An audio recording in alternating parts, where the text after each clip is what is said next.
शकील अहमद साहब हैं कांग्रेस के नेता। उन्होंने कहा कि मैं आरिफ साहब को जानता हूं, वो बहुत आर्टिकुलेट हैं, कल्चर्ड हैं, सिविलाइज्ड हैं, वेल रेड हैं, स्कॉलर हैं, लेकिन अपनी कम्युनिटी के लिए स्पॉइल्ड जीनियस हैं। उनका बहुत धन्यवाद इतने सारे शब्दों का प्रयोग करने के लिए, लेकिन मैं ईमानदारी से मानता हूँ असल में प्रॉब्लम सारी ये है कि कम्युनिटी की बात करते हैं और कम्युनिटी के लिए जो गाइडेंस होनी चाहिए, जो किताब, उससे कोई ताल्लुक नहीं। किताब तो ये कहती है इंसाफ के लिए खड़े हो जाओ, जो बात तुम्हें सही लगे उसके लिए खड़े हो जाओ, चाहे वो बात तुम्हारे माँ बाप के खिलाफ जाती हो, तुम्हारे रिश्तेदारों के खिलाफ जाती हो, तुम्हारी बिरादरी के खिलाफ। ये किताब कहती है। कम्युनिटी के साथ खड़े रहने का मतलब ये है कि, तो फिर कम्युनिटी के साथ खड़े रहने का मतलब तो ये है कि अगर 47 में से पहले होते तो पाकिस्तान का नारा लगाते।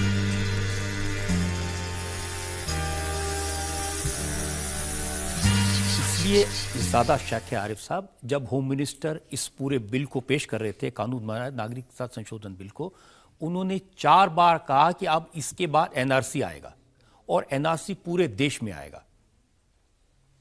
मुझे आप बता सकते हैं कोई एनआरसी का मतलब क्या है? कि नागरिकों को गैर नागरिक डिक्लेयर कर दिया जाएगा? अब लोगों के मन में तो यही शक है। अब जबरदस्ती अगर शक है तो भाई कौवा आपके कान ले गया, अरे भाई अपने कान पकड़ के देखिए ना, कान है कि नहीं है। कहां भागेंगे कौवे के पीछे?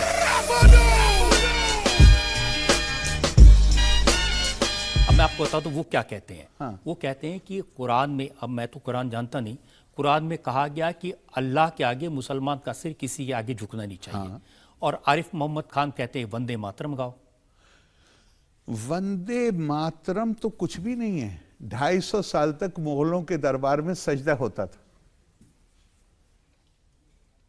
कहां थे ये? लोगों ने शिकायत करी, कहा कि मुगल हमसे सजदा करवाते हैं। तो जानते हैं उस वक्त इसी तरह के लोगों ने क्या कहा? उन्होंने कहा ये सजदाए उबूदियत नहीं है। उबूदियत कहते हैं बंदगी, ये सजदाए ताजीमी है, ये आदर का सजदा है, ये बंदगी का सजदा नहीं। मेरे भाई, वंदे मातरम तो सिर्फ इतनी ही बात तो है कि मैं कह रहा हूं कि मां तुझे सलाम। पैदा मैं भारत में हुआ हूं, ये ऊपर वाले का फैसला है, कर्मों का फैसला जो भी है, लेकिन जिस मुल्क का पानी पीता हूं, जिस मुल्क का अनाज, उसके खेतों का उगा अनाज खाता हूं, जिसकी हवा में सांस लेता हूं, जहां जिसने जो सब कुछ दिया है, अगर मैं उसको कहूं कि मां तुझे सलाम, तो इन्हें ये सजदा नजर आता है?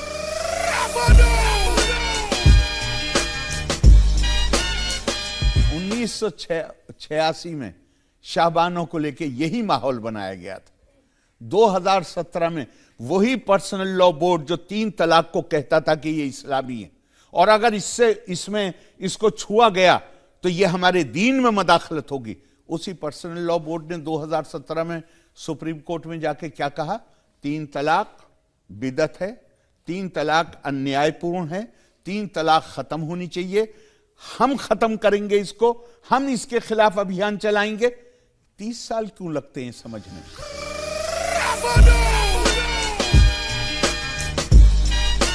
कल आप देख रहे हैं कि क्या हो रहा है, मस्जिदों में कैंप लगाए जा रहे हैं। हम आपके बर्थ सर्टिफिकेट, आपके यहाँ होने के सबूत, आपके बाप दादा के नाम मुहैया करवा दें, कभी एनआरसी आ गया तो आपको परेशानी ना हो। बात असल में यह है कि आपने अब तो पता नहीं मुझे, मैं फिल्में वैसे भी कम देखता हूं, लेकिन गिनती की चंद देखी होंगी पूरी जिंदगी में, 5-7 फिल्में। लेकिन मैं सुना बहुत है कि फिल्मों में विलेन जो होता है वो पहले अपने दोस्तों के जरिए हीरोइन पर अटैक कराता है और वहीं कहीं छुप के खड़ा होता है जिस वक्त अटैक होता है, और फिर वो आता है डिशुम डिशुम करता है, तो ये ज़माने से हम देख रहे हैं, यही डर पैदा किया गया, गौर करिएगा, यही डर पैदा किया गया था 1947 से पहले। लोकतांत्रिक आजाद देश में मुसलमानों का धर्म खतरे में होगा, संस्कृति खतरे में होगी, भाषा खतरे में होगी, हर चीज खतरे में होगी, हमें तो अलग देश चाहिए। देश बन गया। जिन्होंने उस वक्त मदद की, 1971 तक बहुत से लोग जिंदा थे। 1971 जब बांग्लादेश बना तो उन लोगों ने कहा कि हमें भ्रमित किया गया।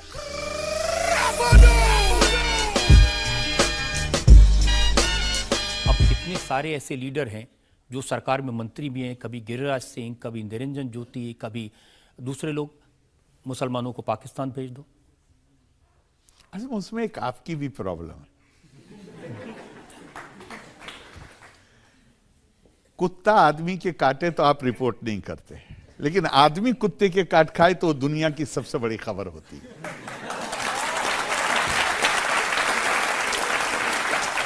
ये बात सही है आपकी, क्योंकि कुत्ता आदमी को काटे तो नॉर्मल बात है। तो अब तो बस यही बात है। अब कोई मिनिस्टर ऐसा बयान दे तो एबनॉर्मल बात हुई। If it bleeds it leads. नहीं, मिनिस्टर बयान दे तो ये एबनॉर्मल बात हुई। प्रधानमंत्री रोज कहते हैं सबका साथ, सबका विकास, सबका विश्वास, वो न्यूज नहीं बनती। नहीं, न्यूज बनती है। नहीं बनती है, बहुत छोटी सी। अच्छी बात बोली, आपको अच्छी लगी तो ऐसे थोड़ा मार दीजिए हाथ, आप थोड़ा सा मार दीजिए,